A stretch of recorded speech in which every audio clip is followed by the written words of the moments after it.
Welcome to another deep dive. This time, we're going to be exploring the Inquisition. A period of history that's both kind of fascinating and terrifying all at once. Yeah, it's definitely one of those topics kind of grabs you. Oh, for sure. And you might have heard the term before, maybe in connection with witch hunts. But we're going deeper than that today. We're going way beyond those, like, familiar stories. Right, getting into the nitty-gritty. Exactly. And we've got a ton of sources for this one. Historical texts, scholarly articles, even a YouTube deep dive. Oh, wow, covering all the bases. Yeah, we're really trying to paint a full picture here.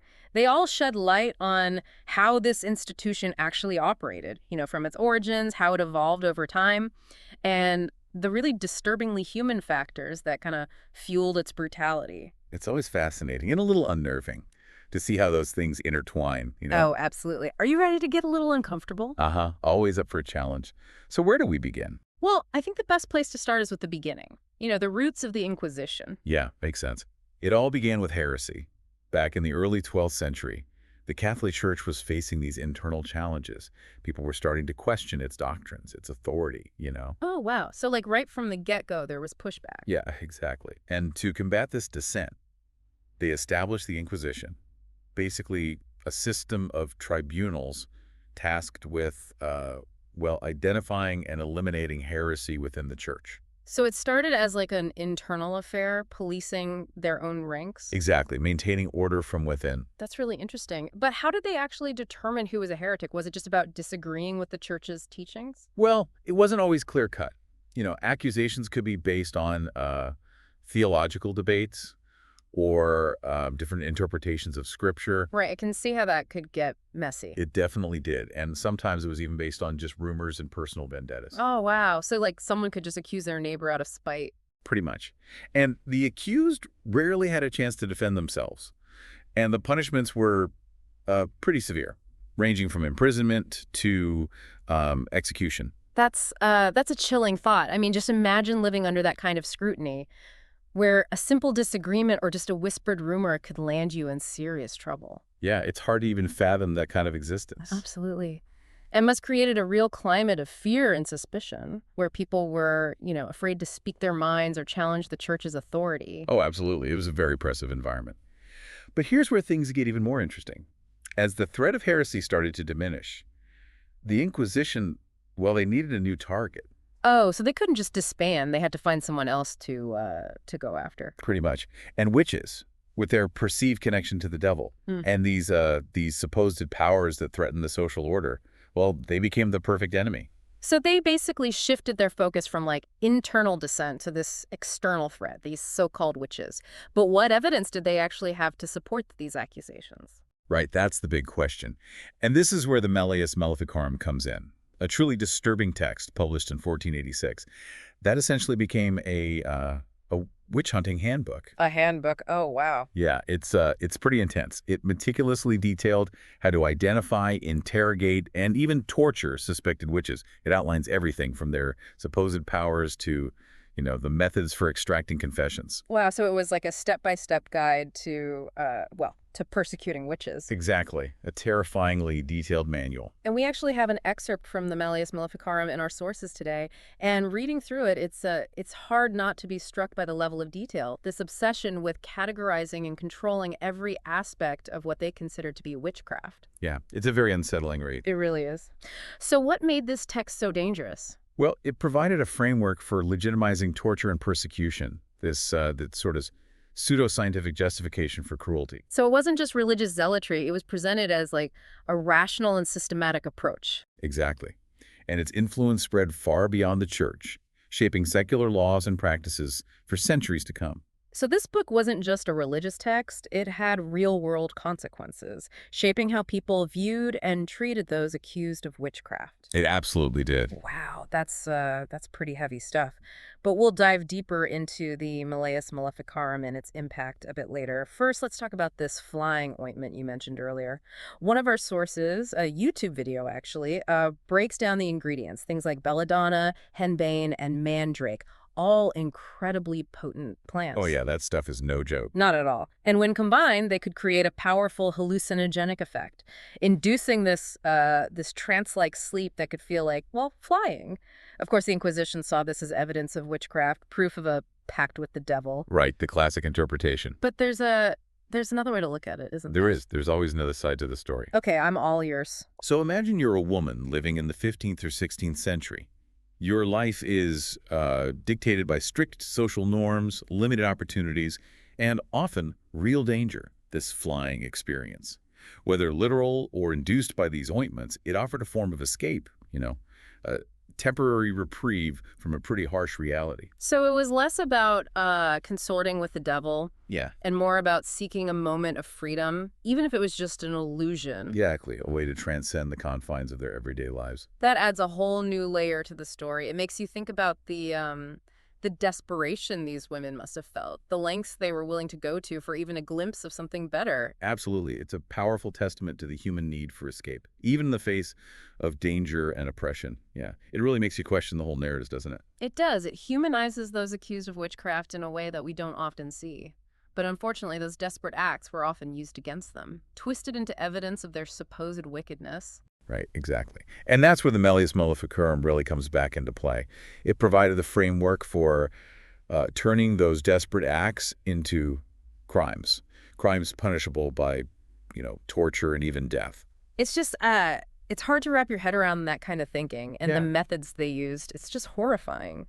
Yeah, the Malleus Maleficarum outlines some truly brutal torture methods. Our sources detail some of the most common ones, and honestly, some of it is difficult to even read about, like the strappado. Oh, yeah, that one was particularly brutal. They would hoist someone up by their wrists, sometimes with weights tied to their feet, causing excruciating pain and even potential dislocation. It's just unimaginable. And then there was the rack. Ugh, don't even get me started on the rack. Stretching the body to its limits, tearing muscles, breaking bones. It was all designed to inflict the maximum amount of pain. And it wasn't just physical torture either, was it? No, they also employed psychological torture as well. Like stripping people naked, supposedly to search for the devil's mark. But in reality, it was just a form of humiliation and dehumanization. It's so dehumanizing. And they also used sleep deprivation, isolation, threats against loved ones. It's hard to fathom the level of cruelty that was inflicted. And all in the name of justice. It's just mind-boggling. It really is.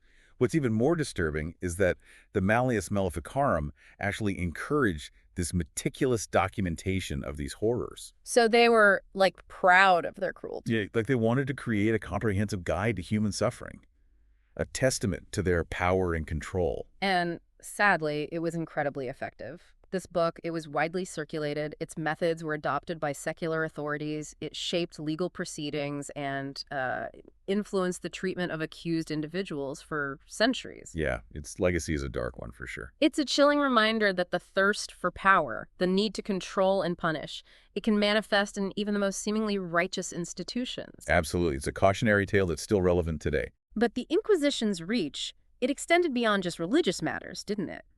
One of our sources mentions how it eventually became a tool for political gain as well. Oh, absolutely. As the Inquisition gained power and influence, it became increasingly entangled with secular authorities. So, like, rulers and political figures saw its potential and started using accusations of witchcraft to eliminate rivals, silence dissent, and consolidate their own power. Exactly. It was a convenient way to get rid of your enemies. So it wasn't just about religious purity anymore. It was about political expediency. Precisely. A whispered accusation of witchcraft could ruin reputations, destroy families, and even lead to death.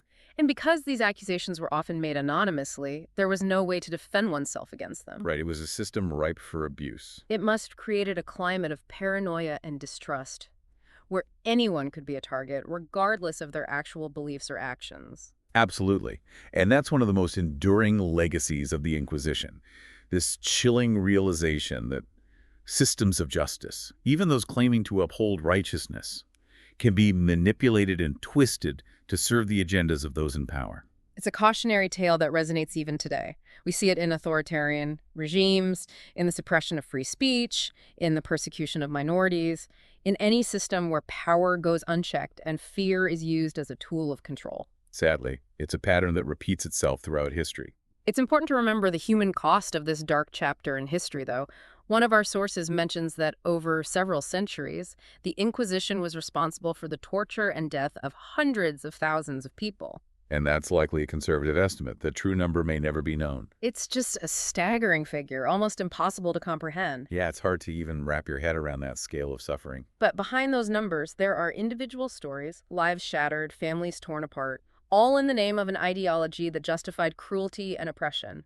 It's a stark reminder of what happens when fear and intolerance are allowed to flourish, when power goes unchecked, and when critical thinking and empathy are replaced with blind obedience and fanaticism.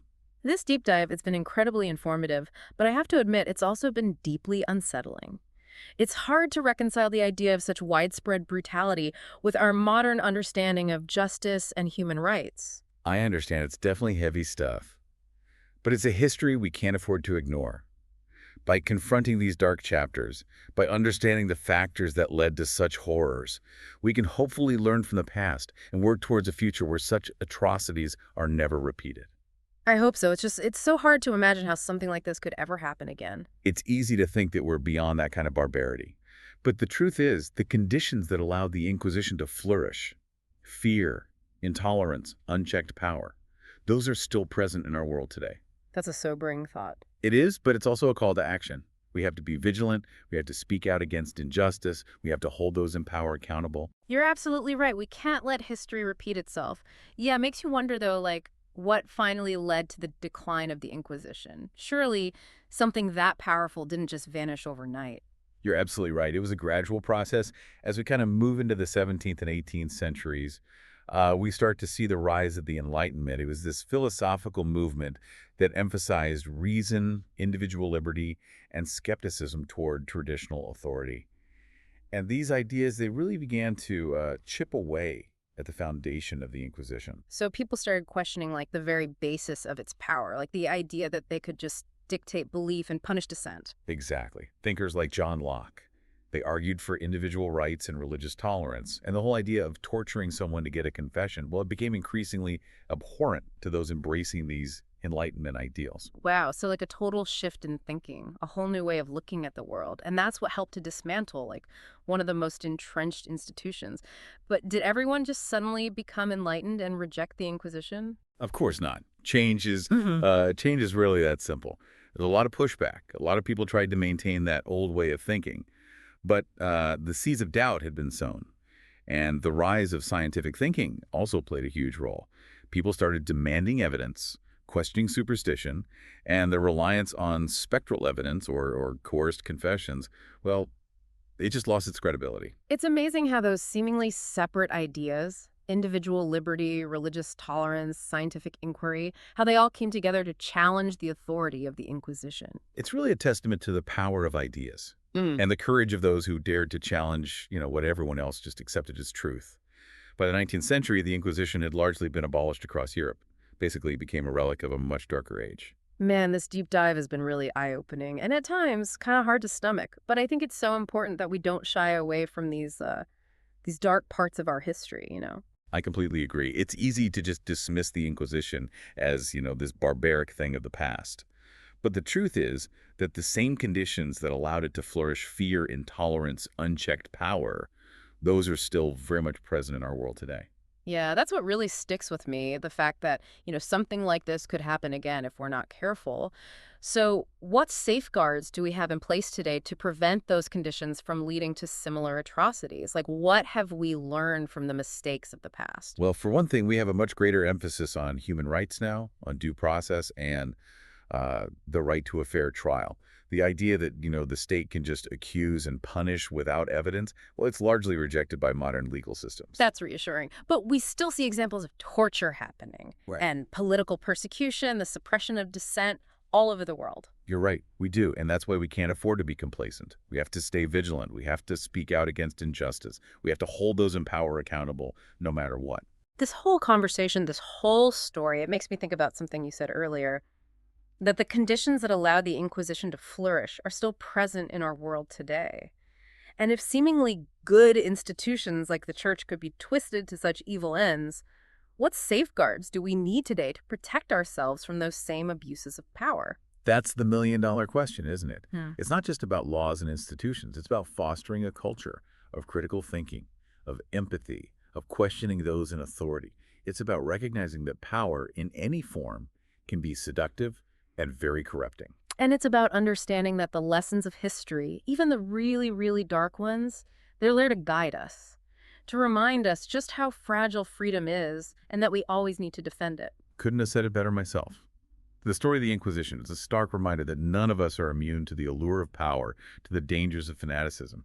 It's a story that should really make us stop and think and hopefully recommit ourselves to building a world where those kinds of horrors are never repeated. It's definitely been a heavy deep dive, but incredibly important. I really hope you keep exploring this topic. Consider the questions we've raised. What can we learn from the past to ensure a better future? How can we protect ourselves from the dangers of unchecked power? And how can we cultivate the empathy and critical thinking necessary to prevent history from repeating itself?